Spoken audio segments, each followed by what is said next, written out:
In part one of the series, True Friends, my friend, Adrian Singaris, helped us understand a little better where sacrifice and vulnerability really stands at the genesis of any meaningful friendship. Great job, Adrian. We wanted to dive a little bit deeper here, ask you a few questions. In this age of like such shallow relationships with Instagram, TikTok, Facebook, whatever, how do we cultivate deeper friendships? The way that you said, Jesus models this for us. How do we do that? I think the challenge is we have to be really intentional about it.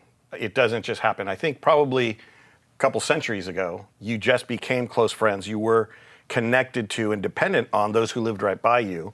But now we have to really be strategic and intentional about saying, I will care for this person this way. I will self-disclose so they know who I really am and will feel safe getting to know me. But I think it doesn't just happen, so we have to really work at it and know that what we're working at is building that foundation for a friendship to grow from. So you use words like intentional and strategic. How does authenticity merge with those things? Because those don't feel like the most authentic or vulnerable words, right? Well, I mean, I think they don't have to be disingenuous. Mm-hmm. So the reality is, if I decide like you and I are going to be friends, or if I say like, hey, hold on, Steve and I have connected a little bit, then I'll just be intentional and just say like, hey, let's go grab a cup of coffee.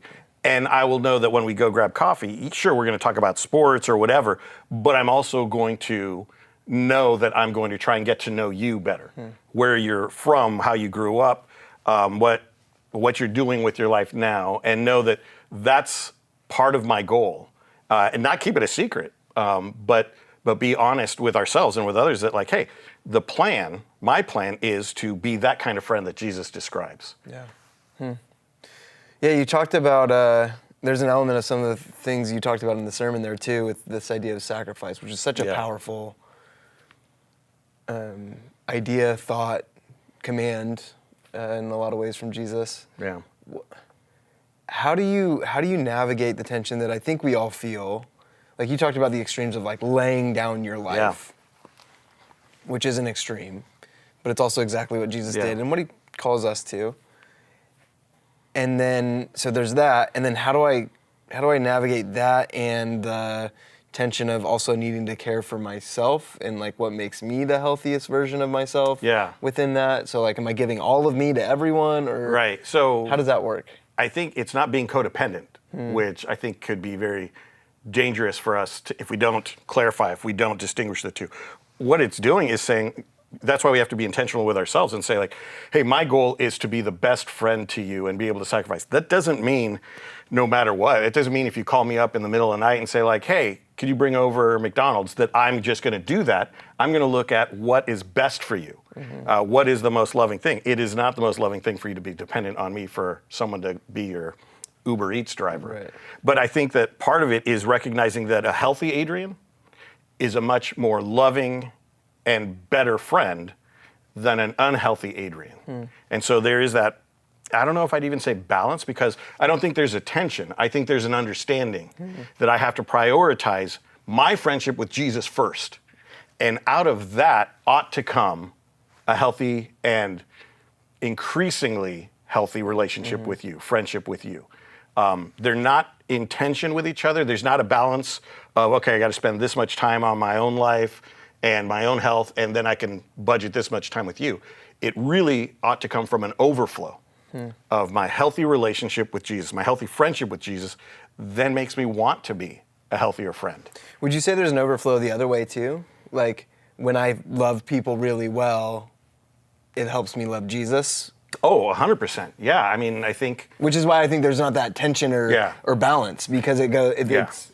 When I am with a friend and I feel like Jesus is really using that friendship, when a friend tells me like, man, you were a blessing to me, that is, it gives me energy, it gives me excitement, it draws me closer to Jesus as well, because I start to recognize how much Jesus is transforming me.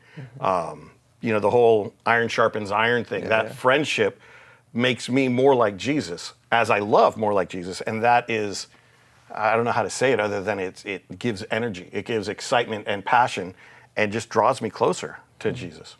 Yeah. Well, I don't love the fact that you thought of bringing me McDonald's in the middle of the night. Like, that's the only thing that you think of me. But I really appreciate you sharing this message with everyone. And thanks for pouring your heart. And thanks for being such a great friend to me. I appreciate you, man. Perhaps you're joining us today and are without close, deep friendships. If that's you, first of all, I'm sorry. But I also know that Pastor Christian and our other campus pastors are committed to helping us connect with one another, helping you connect. And my hope and prayer is that all of us would develop relationships with others that we perhaps have a lot in common with, or people who are also looking for meaningful friendships. If that's you, please use the link on the screen to connect with us.